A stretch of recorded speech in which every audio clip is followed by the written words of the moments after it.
Hi, this is Vineet from SNS Institution. So today we are going to look into the topic called Big Data Architecture, your competitive advantages. So what is really big data and how does it really means to businesses to gain insights for strategic decision makings? So let us jump into the topic first. So this big data has like various number of features where we can easily identify with the set of data which we are containing. So the large number of data sets, it's called as big data, which will have n number of data in it. So how do we really going to manage all the data?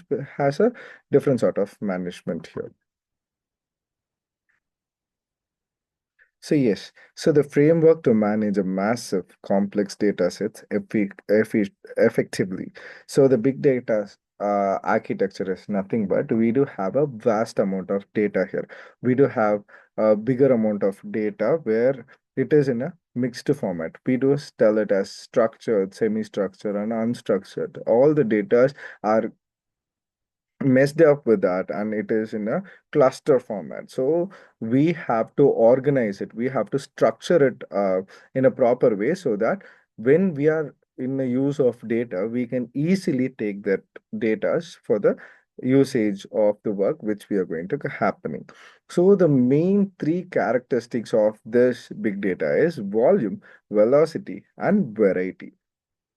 What is this volume contents of? The volume represents the number of data which is inside with the big data. It has the weightage of what the data contains. So how much the data is. So if we have 1,000 data, it the volume of the data is 1,000. So that is how the volume represents. So velocity, it is the speed, the interaction speed between the data is called velocity.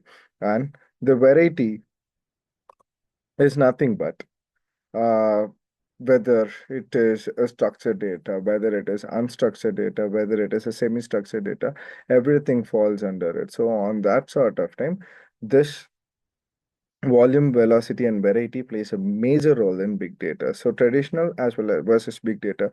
Core difference in scale, speed, and the data type of handling. We can not easily do all the things with the traditional ways because it has not been updated with a large number of data. If it is like two set of data, three set of data, it can be easily updated.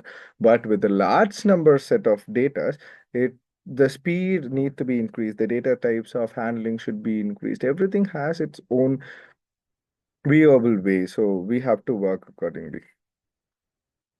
So core components of big data architecture. So big data, data source and integration interactions. So it is structured data, semi-structured data, and unstructured data. The structured data are into the format of where it has its own structures. It is called like labeled data.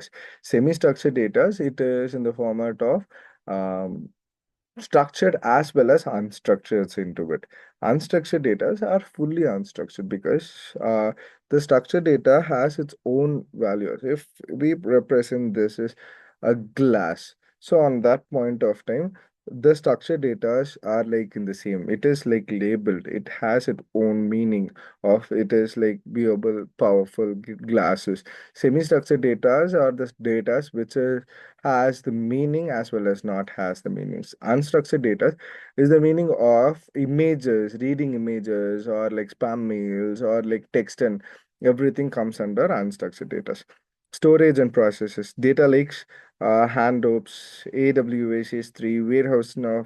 So the data storage we have to maintain it in a proper way because the data can be breached by others where it will lead to a misguidance of the process, and the data can be sold outside also, so the data should protect and it should be stored in a proper place. So analysis for the visualization, the tools which is easily used is Tableau and Power BI. So the both the things are really in the place where makes the people to understand easily by their visualizations. So we do have a lot of things in it, color theories, which will attract peoples, which will give the meaning to the infographics which we are creating to present off.